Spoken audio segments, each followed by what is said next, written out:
Hey everyone, this is Jack G and these are my hobbies. Super excited to show you this knife. This is the Spyderco PM2, Paramilitary 2. Clearly I've made some customizations and I'm going to do a little bit different. Usually I talk about the 7 C's where I talk about comparison, which I will talk to all these things: cost, coolness, customization, etc. Mostly what I want to talk about is customizations that I've done to this knife. And I'll give you just a quick look and then we'll do a little bit of a walk around. Hopefully this lighting, I'm doing some new lighting by the way, so I don't know how well this is going to turn out. I hope it turns out well. And you can see all the colors of the golds and the purples and blues here, which I'll get into more detail in a minute. But this is kind of my anodizing phase of my knife collecting days, as you might have noticed. And so this is just super cool. Wow, there's just so much to talk about on this knife that I've sort of customized. So let's talk about this a little bit. In my criteria of buying an EDC, I have no problem buying a knife that's been around a long time, in part because I know that I can customize it. It stood the test of time, and third parties offer in this case scales and a few other things that we'll get into here. And in comparison to some of my other knives, the PM2, I just highly recommend that everybody get this for their collection. The blade is a good length. The handle with my medium-sized glove hands is very large, fits well in hand.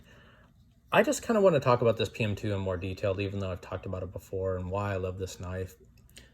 And it's a good value for the cost as well. But there's just, I'm just going to walk around this knife. We're going to do a little walk around.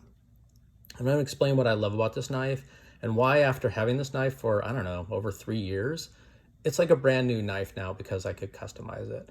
And I am just like thrilled. So the blade steel on this one is CPM 30V and it is S30V.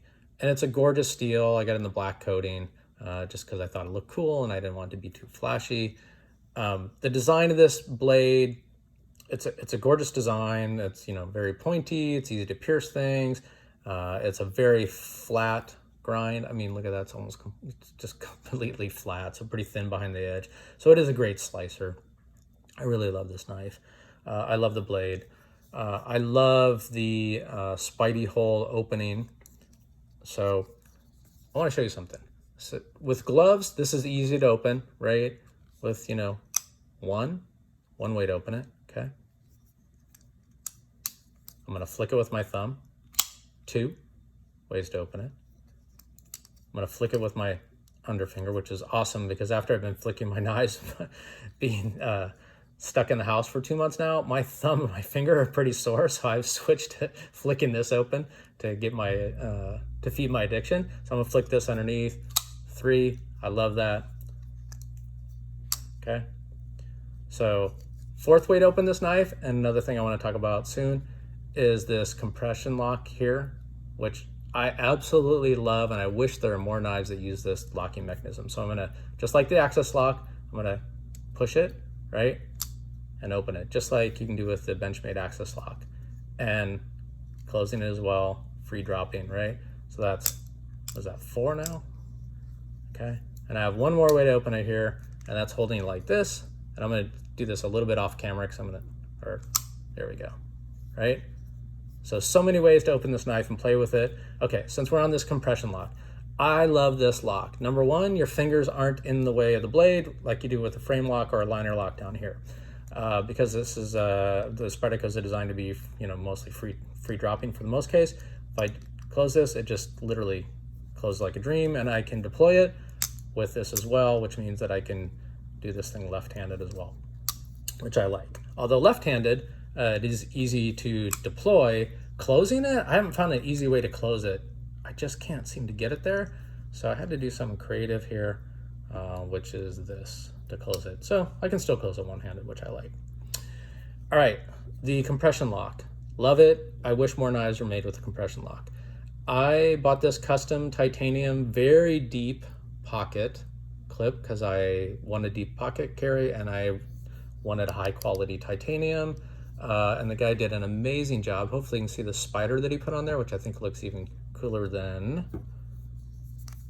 this sort of, some people call this a tick versus a spider. I don't want to offend Spyderco, but it kind of looks like a little fat little spider, more like a tick. And this one looks more like sort of a black widow kind of spider. Anyway, the person that made these knives, I really liked how far they come up, because look how deep that's going to be in the pocket. And you know me, I like a low profile style. Okay, so I'd had this knife for about 3 years, and I needed to clean it because it was a little sticky. It does get a little sticky. You can kind of hear that, right? Just in general, that's just the PM2. Hear that when it kind of locks up? And here, when you hear that, try it again. You can kind of hear that a little bit, little stick there. They're just kind of like that, but it gets worse over time with, you know, pocket lint.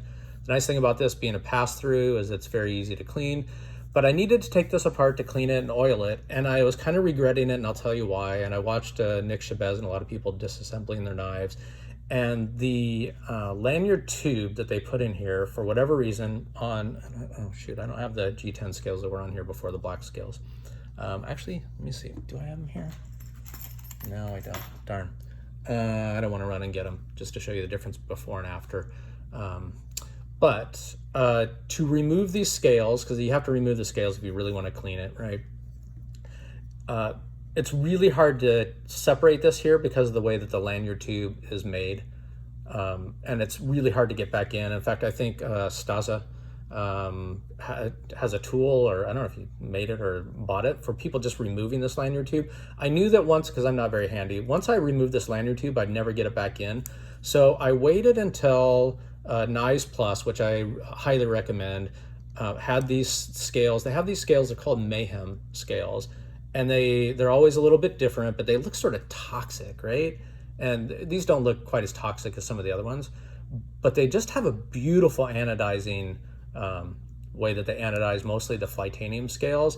And I've been looking for these Mayhem scales for like a Benchmade or something else for a long time, and they're always out. And so I set a reminder, or asked for an email when they came out on the PM2, because I knew that I was going to take it apart anyway. And then I ordered a titanium hardware kit, which they had as well. And this tube is designed differently, so it just slides in here, right? And then, so the Mayhem scales, it's just so many different lighting angles. There's so many beautiful purples, and it's just gorgeous. So I ordered the titanium screw kit and also this lanyard tube, because I knew it would be easier to put in and out, and it'll be easier to clean from here on out. So it's great to be able to customize this. I bought these because they do a much better job of complex anodizing than I could do.